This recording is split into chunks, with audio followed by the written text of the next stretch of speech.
नमस्कार दोस्तों, स्वागत है आप सभी का हमारे चैनल पौराणिक लोक पर।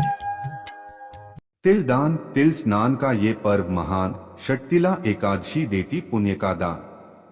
भक्ति में जो करें विष्णु जी का ध्यान, सफल हो जीवन मिट जाए सब अज्ञान। जय श्री कृष्णा, राधे राधे। हे माँ लक्ष्मी, हे श्री हरि विष्णु, हम आप सभी की संतान है। आप हम सभी भक्तों पर अपनी कृपा सदा ही बनाए रखना, सभी के घर परिवार में सुख समृद्धि का वास देना। मित्रों, आप सभी को पुण्य फलदायिनी षटतिला एकादशी व्रत की हार्दिक शुभकामनाएं। मित्रों, आज हम आपको एकादशी व्रत की दो बहुत ही दुर्लभ कथा सुनाने जा रहे हैं। आशा करते हैं कि आप दोनों कथाओं को प्रसन्नचित्त होकर सुनेंगे। कथा शुरू करने से पहले एकादशी माता की जय जरूर लिखे। पहली कथा इस प्रकार शुरू होती है।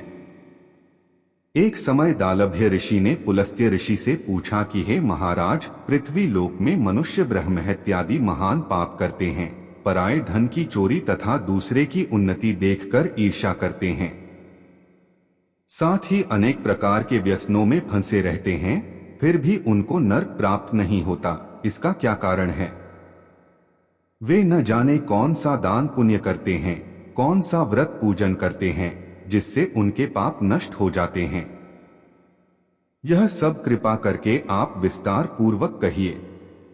पुलस्त्य मुनि कहने लगे कि हे महाभाग, आपने मुझसे अत्यंत गंभीर प्रश्न पूछा है। इससे संसार के जीवों का अत्यंत ही भला होगा। इस भेद को केवल ब्रह्मा, विष्णु, रुद्र तथा इंद्र आदि ही जानते, परंतु मैं आपको यह गुप्त तत्व अवश्य बताऊंगा। कृपया आप ध्यान पूर्वक सुने। एक समय नारद मुनि भगवान विष्णु के धाम बैकुंठ पहुँचे। वहां उन्होंने भगवान विष्णु से षटतिला एकादशी व्रत के महत्व के बारे में पूछा। नारद जी के आग्रह पर भगवान विष्णु ने इस व्रत का महात्मा बताना शुरू किया और बोले, प्राचीन समय की बात है, एक शैलवती नगरी में एक ब्राह्मण परिवार निवास करता था। इस परिवार की प्रमुख स्त्री, जिसे सभी साध्वी के नाम से जानते थे, साध्वी अत्यंत धार्मिक और कर्तव्यनिष्ठा स्त्री थी। उसका असली नाम कोई नहीं जानता था, क्योंकि वह अनाथ थी और उसका जीवन पूरी तरह से ईश्वर भक्ति और साधना को समर्पित होने के कारण ही सभी गांव वाले उसे साध्वी कहने लगे था। जब साध्वी बड़ी हुई तो गांव के लोगों ने उसका विवाह एक प्रतिष्ठित ब्राह्मण से संपन्न करवा दिया। विवाह के पश्चात वह अपने पति के साथ धार्मिक नियमों और प्रभु भक्ति का पालन करती रही। लेकिन दुर्भाग्यवश कुछ वर्षों बाद उसका पति संसार छोड़कर चला गया और वो अकेली पड़ गई। पति के निधन के बाद ब्राह्मणी ने अपने जीवन को पूरी तरह से भगवान विष्णु की भक्ति में समर्पित कर दिया। प्रतिदिन वह सुबह जल्दी उठती, स्नान करती और पूरे दिन भगवान विष्णु का स्मरण करती। जो थोड़ा बहुत भोजन उसे मिलता, उसी में वो अपना गुजारा करती थी। वह हर महीने की एकादशी का व्रत रखती और मंदिर में जाकर घंटों तक ध्यान में लीन रहती थी। ब्राह्मणी का जीवन देखने में बहुत पवित्र और प्रेरणादायक था। उसके पड़ोसी हमेशा उसकी पूजा की प्रशंसा करते थे। लेकिन एक चीज जो लोग अक्सर महसूस करते थे, वह थी उसकी दान करने की अनिच्छा। वह ब्राह्मणी अपनी भक्ति के लिए जानी जाती थी, लेकिन उसने अपने जीवन में कभी किसी को न भोजन दिया, न धन और न ही वस्त्र दान दिए थे। जब भी कोई भिक्षुक या गरीब उसके घर आता तो वह कहती, मेरे पास तुम्हें देने के लिए कुछ नहीं है। मैं स्वयं भगवान की भक्ति में समर्पित हूँ, मेरी पास यही सबसे बड़ी संपत्ति है।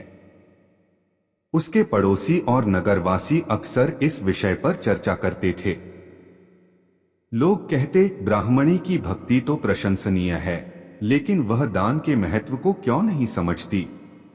क्या भगवान केवल पूजा पाठ से प्रसन्न होते हैं? धर्म में दान और परोपकार भी उतने ही आवश्यक हैं।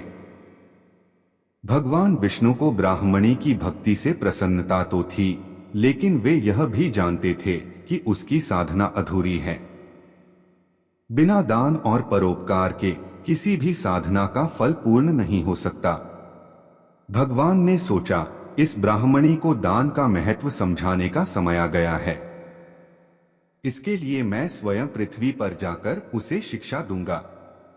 मैंने सोचा कि यदि यह स्त्री ब्राह्मणी दान पुण्य नहीं करेगी तो बैकुंठ में रहकर भी अतृप्त रहेगी। यह सोचकर भगवान ने भिक्षुक का रूप धारण किया और धरती लोक पर आ गए। उन्होंने अपने दिव्य स्वरूप को छोड़कर साधारण वस्त्र पहने जो फटे हुए और धूल से भरे हुए थे। उन्होंने हाथ में एक लकड़ी की लाठी और एक भिक्षा पात्र लिया। उनका चेहरा ऐसा दिख रहा था जैसे वे कई दिनों से भूखे हों। ऐसे करते हुए वो ब्रह्माणी के नगर में जा पहुंचे और वहीं रहने लगे। एक दिन सुबह जब ब्राह्मणी ने अपनी पूजा समाप्त की और घर का द्वार खोला तो उसने भगवान विष्णु रूपी वृद्ध भिक्षुक को खड़ा देखा। भिक्षुक ने हाथ जोड़कर विनम्र स्वर में कहा, मैया, मैं कई दिनों से भूखा हूँ, कृपया मुझे कुछ भोजन का दान दें, भगवान आपकी भक्ति से प्रसन्न होंगे। ब्राह्मणी ने भिक्षुक को देखा और कहा, मैं केवल भगवान की पूजा करती हूँ, मेरे पास देने के लिए कुछ नहीं है, इसलिए आप किसी और के घर जाएं। भिक्षुक ने कहा, माता, आपकी भक्ति तो अद्वितीय है, लेकिन बिना दान के आपकी पूजा अधूरी है। क्या आपको यह नहीं पता कि धर्म का मूल उद्देश्य दूसरों की सहायता करना है? ब्राह्मणी ने झुंझलाते हुए कहा, मैंने अपना जीवन भक्ति में समर्पित किया है, मुझे यह सब सिखाने की आवश्यकता नहीं, आप कृपया यहाँ से चले जाएं। जब विष्णु जी बार बार उससे भिक्षा की याचना करने लगे तब ब्राह्मणी ने एक मिट्टी का पिंड उठाकर उनके हाथों पर रख दिया। विष्णु जी ने ब्राह्मणी की बात सुनकर कहा, यदि तुम अपनी पूजा और व्रत को बिना दान के ही पूर्ण मानती हो तो मैं तुम्हें आशीर्वाद नहीं दे सकता। यह सुनते ही ब्राह्मणी को क्रोध आया और उसने कहा, तुम कौन हो जो मेरी साधना और भक्ति को अपूर्ण बता रहे हो? ब्राह्मणी के इतना कहते ही भगवान विष्णु ने अपना असली स्वरूप प्रकट किया। उन्होंने 4 भुजाओं और तेजस्वी रूप में कहा, मैं इस जगत का पालनहार भगवान विष्णु हूँ। मैं तुम्हारी भक्ति से प्रसन्न होकर आया हूँ, लेकिन तुम्हें यह बताना चाहता हूँ कि केवल पूजा पाठ से मोक्ष प्राप्त नहीं होता। जितना जरूरी पूजा पाठ करना है, दान, सेवा और दूसरों की सहायता करना भी उतना ही आवश्यक है। ऐसा कहकर विष्णु जी वहां से अंतर्ध्यान हो गए, पर ब्राह्मणी ने उनकी बात पर ध्यान नहीं दिया और कुछ ही दिनों बाद बुढ़िया की मृत्यु हो गई। बुढ़िया को अपनी भक्ति के प्रभाव से वैकुंठ में स्थान तो प्राप्त हुआ, परंतु यहाँ उसे एक खाली कुटिया और आम का पेड़ मिला। जब बुढ़िया भोजन करने के लिए अपनी कुटिया में गई तो कुटिया को खाली देखकर ब्राह्मणी स्तब्ध रह गई। जब उसने आम के पेड़ से आम तोड़कर खाने चाहे तो उस पेड़ से सारे आम गायब हो गए। ये सब देखकर वह घबराकर विष्णु जी के पास गई और बोली कि मैं तो धर्मपरायण हूँ, फिर भी मुझे खाली कुटिया क्यों मिली? तब विष्णु जी ने उसे बताया कि यह अन्नदान भोजन दान नहीं करने तथा मुझे मिट्टी का पिंड देने से हुआ है। मैंने एक बार तुमने पहले भी सचेत किया था, पर तुमने मेरी बात पर ध्यान नहीं दिया। यह सब सुनकर ब्राह्मणी भगवान से क्षमा मांगने लगी और बोली, हे प्रभु, मुझे मेरी गलती का एहसास हो गया है। कृपया मुझे मार्गदर्शन दें कि मैं अपने पापों को कैसे धो सकती हूँ। भगवान विष्णु ने उसे बताया कि तुम्हारे इस पाप को नष्ट करने का एकमात्र उपाय है षट्तिला एकादशी का व्रत। यह सुनकर ब्राह्मणी बोली कि प्रभु, मुझे तो इस व्रत की विधि भी नहीं पता, तो मैं इस व्रत को किस प्रकार करूंगी?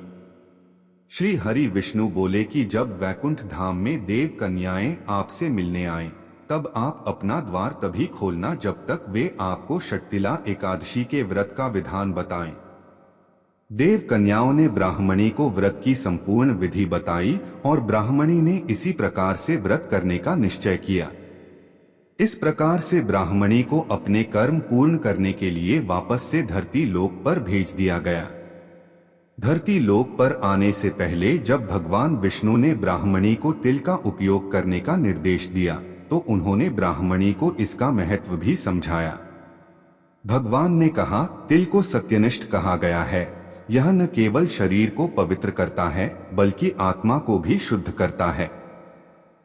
ऋग्वेद और यजुर्वेद में तिल का उल्लेख एक ऐसी वस्तु के रूप में किया गया है जो पापों को नष्ट करती है और मनुष्य को मोक्ष के मार्ग पर ले जाती है। भगवान ने आगे कहा, तिल से बने भोजन में स्वास्थ्यवर्धक गुण होते हैं।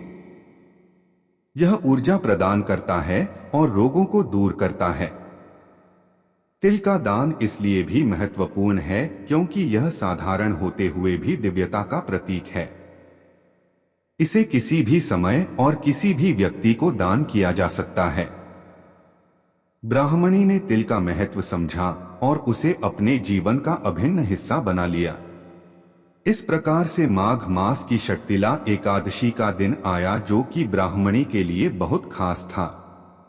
उसने इस दिन को पूरी श्रद्धा और नियमों के साथ बिताने का संकल्प लिया। ब्राह्मणी ने प्रातःकाल उठकर गंगा में स्नान का संकल्प लिया। उसने गंगाजल में तिल मिलाकर स्नान किया। भगवान विष्णु ने बताया था कि तिल का जल से मिलन आत्मा की शुद्धि के लिए आवश्यक है। स्नान के बाद ब्राह्मणी ने अपने पितरों को तर्पण अर्पित किया। उसने तिल और जल का उपयोग करते हुए कहा, पितृभ्यः स्वधा नमः। और इस तर्पण से उसने अपने पितरों की आत्मा को शांति प्रदान की। इसके बाद उसने तिल और घी के साथ हवन किया। अग्नि में तिल की आहुति देकर उसने भगवान विष्णु से प्रार्थना की, हे प्रभु, मेरी आत्मा को पवित्र करें और मेरे पापों को नष्ट करें। हवन के दौरान उसकी भक्ति इतनी गहन थी कि आसपास के लोग उसकी पूजा को देखने के लिए एकत्रित हो गए। ब्राह्मणी ने तिल से बने लड्डू, खिचड़ी और तिल के अन्य व्यंजन बनाए, खुद भी तिल का भोजन ग्रहण किया और फिर उन व्यंजनों को नगर के भूखे और गरीब लोगों में वितरित किया। ब्राह्मणी का ऐसा व्यवहार देखकर सभी नगरवासी बहुत प्रसन्न हुए। ब्राह्मणी के परिवर्तन को देखकर नगरवासियों ने उससे पूछा, तुम्हारे जीवन में यह बदलाव कैसे आया? पहले तुम केवल भक्ति करती थीं, लेकिन अब तुम दान और सेवा में भी रुचि ले रही हो।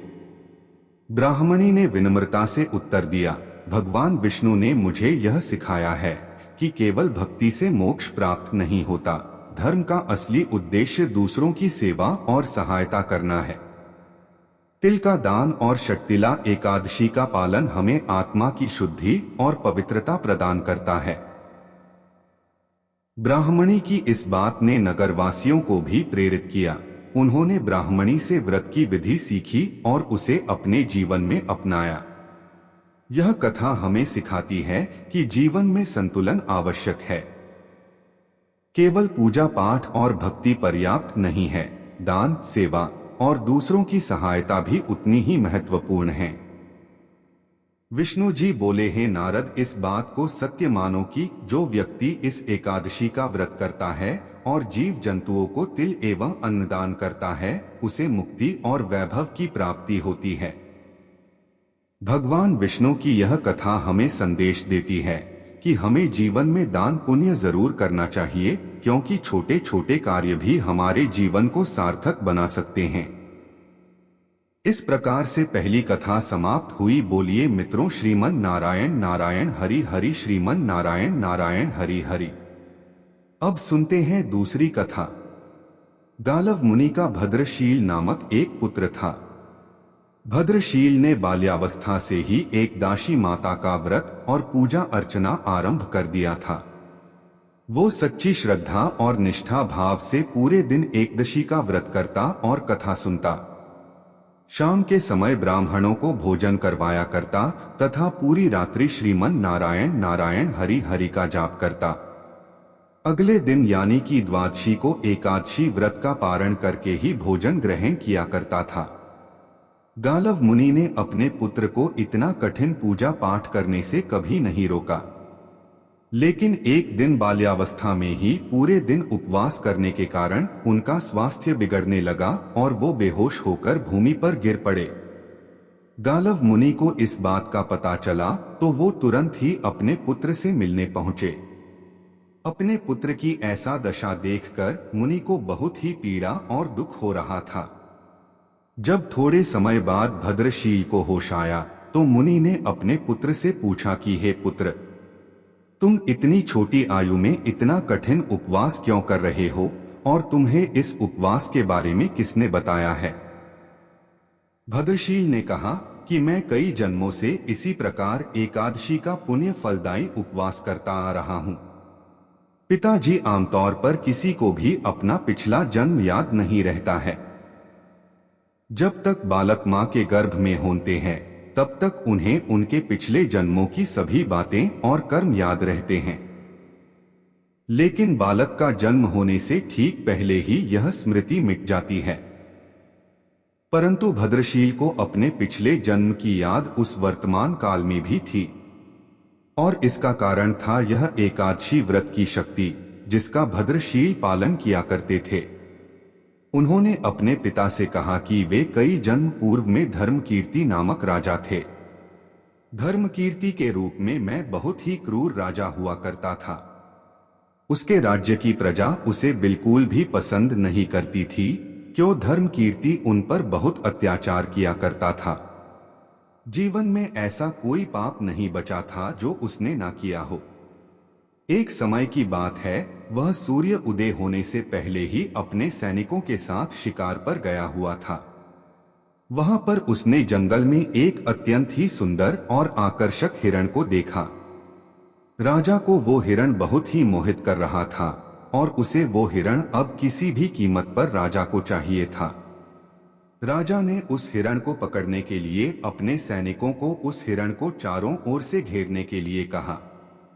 राजा ने कहा कि जो भी हिरण को भागने देगा उसका पूरा परिवार मार डाला जाएगा।